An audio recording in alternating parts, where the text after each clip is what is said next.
In this video, I'm gonna give you some tips specifically for the tutorial or the pre-campaign phase of the game. Now, I know what you're thinking, Pigeon, how dumb do you think we are needing tips for the tutorial, which is supposed to be the part of the game which teaches you how to play the game and does teach you tips and tricks and stuff like that? Well, yes, you are partly right. Not that I think you're dumb, but that the tutorial does teach you a lot of important things about the game. But the tutorial also has a lot of opportunities which you may not be aware of, especially the first times you play the game, which can help you if you take advantage of them to get a much easier start in the campaign and have a much better play of it overall. So let's start with tip number 1, clear the map. Become an XP sponge. What exactly do I mean by that is don't speed run to the main objective. Try to clear the map beforehand in order to absorb as much XP as possible for your units. And this is, although a tip mainly for the tutorial, you can also use this in the first couple of campaign missions. In fact, you're probably going to see me doing this in the playthrough videos, which are going to post in the other playlists, and this is especially something useful in the mission called Hotel Miramar, because the enemies don't shoot at you in that mission. B is going to become very important when we start facing tougher enemies in the game, so it's something you want to absorb as much of as possible at the beginning when things are still light, when the training wheels are still on.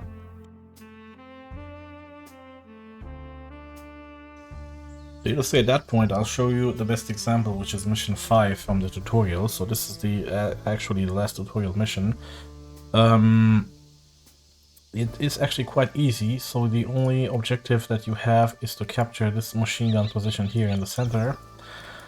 And as you can see, there are enemy positions scattered across the map, but they are like here, and here. They are very easy to see because you have good elevated position at the start. So you have first platoon here, and you have second platoon over here, and you also have a tank down here. So this is a pretty easy mission, and if you want, you could theoretically in 1 or 2 turns directly take one of the squads, for example from here, and go and I think directly assault this position and win.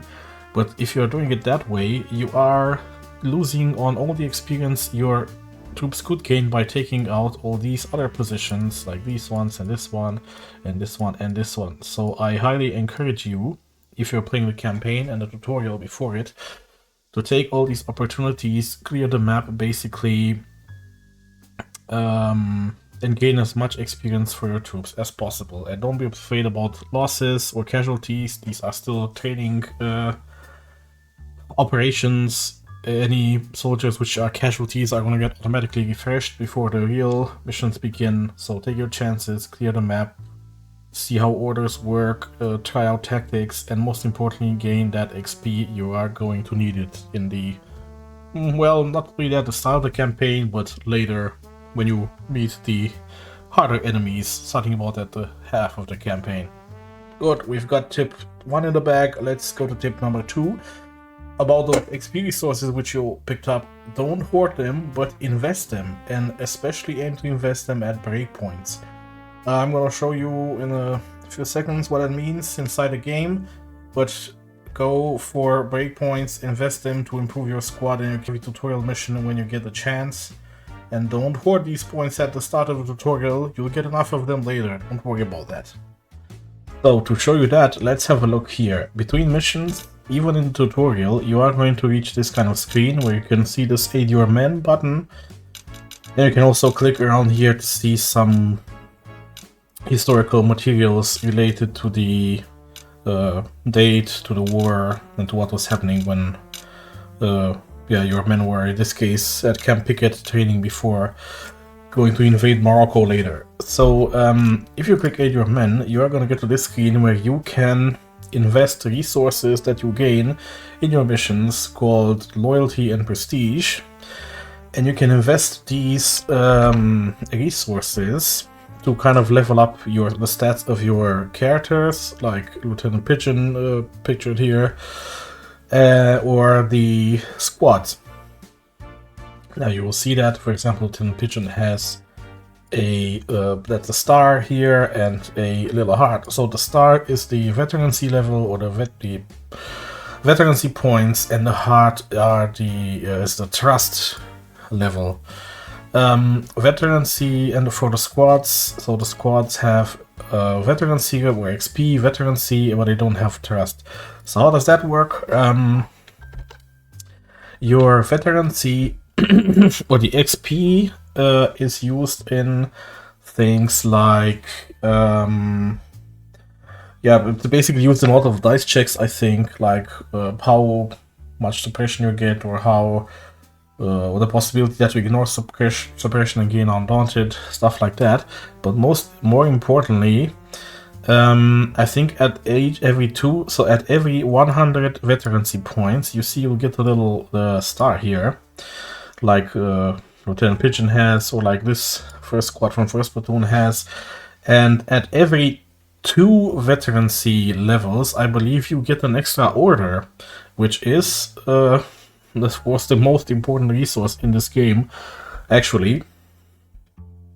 And my advice to you in the tutorial is to not, so for example here, this is taken after I already spent my points, but you will get enough points to actually spend even in the tutorial. And what I think you should do is to look for breakpoints. So breakpoints means, like I said, every 100 veterancy points you will get a veterancy level.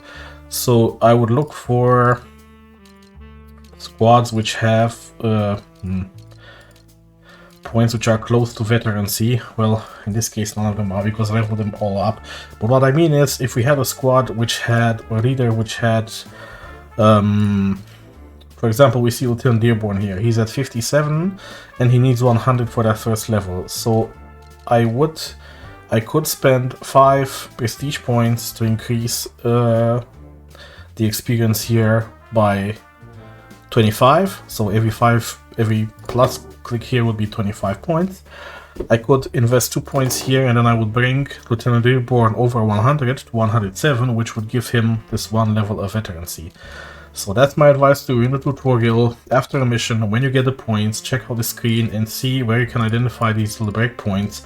Like, for example, if this squad here wouldn't be at 103, but if they would be at 98 or 85 or 75, I would invest here the points to get them over that breakpoint, so that you can use this. So you can benefit from this from the next battle. In the next battle, a small word about how trust point. So trust is used when your leader is together with your squad and doing things like telling them to advance against enemy fire, or you are directing them to do a assault and things like that. And trust goes up the more your leader does things with your squad. I think trust does go up naturally a bit higher than experience. So I would advise you to invest as much points in the tutorial in experience as you can. My brain was only half working for that last one, because there was actually 2 tips, which I presented to you at once, tip 2 and 3.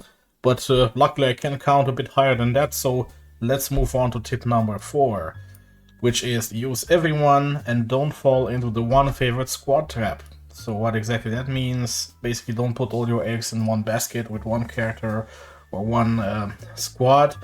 If you have squads of characters which are running behind, use them for some easier actions. Just move them around. I don't know, fire at an empty square if that's what you need to do, because if the men are sleeping, they're not gonna get better. They're not gonna get more experience. They're not gonna get more trust. They're just gonna fall behind. For this tip, we're back at the aid your men view here. With a little bit different, after a different mission. And the point that I want to give you is to try and make sure that you don't let one squad or one leader huddle up all the possible experience.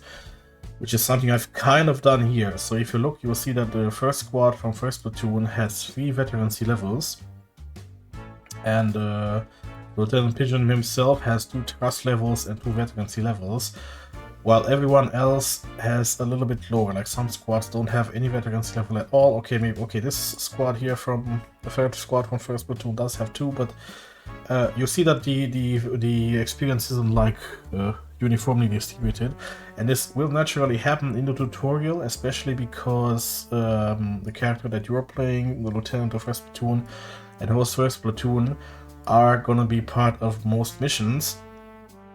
Like, you don't get the other lieutenants up until the second or third, I think, tutorial mission, the Captain Lamb even later. So naturally you're gonna acquire more experience here on these guys. But what may start happening in the tutorial is, for example, we have this squad here, which has a lot of veterancy, and they get 1 more order, and you're gonna just pair your leader with this squad, and they're just gonna wipe the map in the easy tutorial missions, and they're just gonna gain more and more XP because they're doing everything, while all these other squads are basically doing nothing. And then you have, now this isn't the most extreme example, but let's see, so Jog Squad, with a fitting name, they have like 334 level, the experience points, while these dudes here, first squad, third platoon, they barely have 40 XP points, so no veterancy at all. Like I said, this isn't that bad, but try to be mindful about that, and if you see that you start to really heavily only rely on 1 or 2 squads, and there is a max level, by the way, I think it's 500, or 5 veterancy levels is the maximum point. If you see that your 1 squad is already at level 5, then try to use some of the other squads or some of the other leaders which aren't so experienced to also gain some experience in them, because yeah, it's all fine if you got this 1 Jog Squad who's like cleaning the whole map in the easy missions, and then you get 1 unlucky break, maybe they come across a tank or an enemy AT gun, they get completely bogged down, they can't do anything, and then you're left with only squads which have basically 0 veterancy and can't do anything. So be mindful about that. Now we reach tipo numero 5. Preferred choices which give you XP, even though these may cost suppression, trust, or other resources. And here I mean, of course, the story choices which you get to do between missions, which I don't cover in my tactical playthroughs.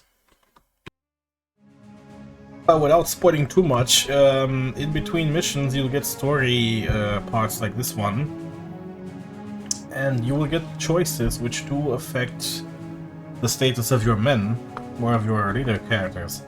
In the tutorial, I think, so let's see here, one of the decisions, the men gain a little XP but lose a lot of trust.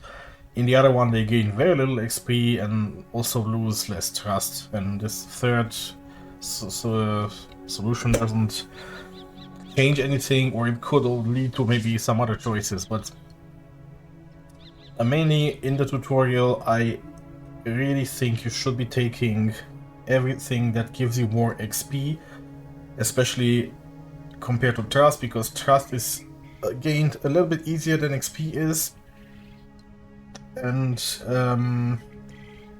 XP is just the breakpoints for XP are much more valuable, because you need those extra orders, you need that undaunted hitting when you are being under fire, and tutorial is just, you have a few crumbs of XP here and there, just try to get most of them as possible.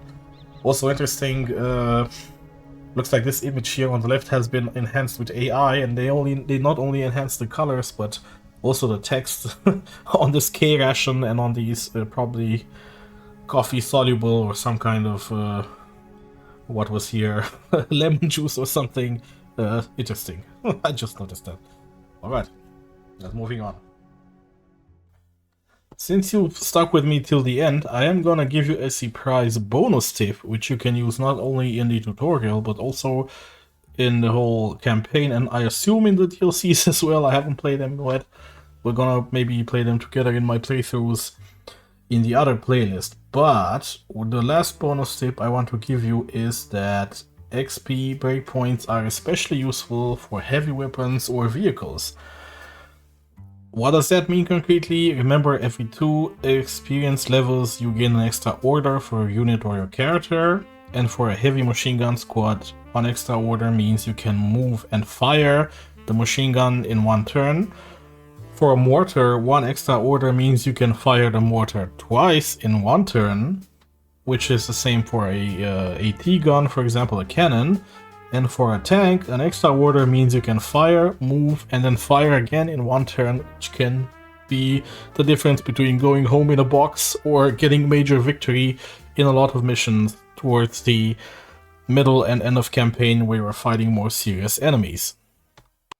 And there we have it. Those have been my 5+1 tips for the start of the game, for the tutorial.